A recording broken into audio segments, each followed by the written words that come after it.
Jo, s'kum pranu ftesë edhe për çka ftesë, për çka me folë.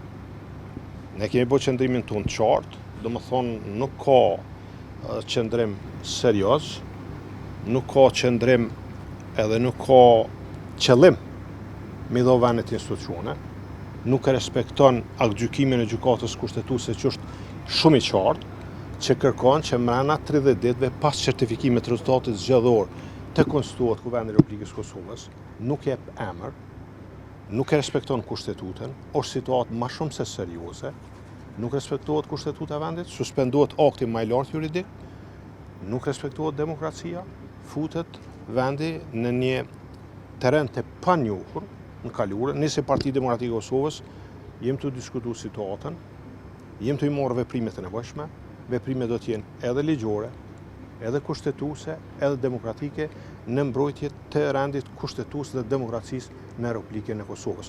Kjo s'ka ndodhur asnjëherë, kjo s'do desh me ndodh as tash, asnjë arsye nuk ka, asnjë pengesë nuk e ka që me bë propozimin për kryetar të Kuvendit të Kosovës, mirë po këto janë puro kalkulime të politike në dam të shtetit të Kosovës, në dam të demokracisë, në mos respektim të kushtetutës dhe ligjit. Tashmë kanë kaluar 48 orë prej seancës. Edhe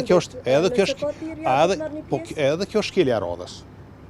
Edhe kjo shkelja e radhës e aktgjykimit të gjykatës kushtetuese.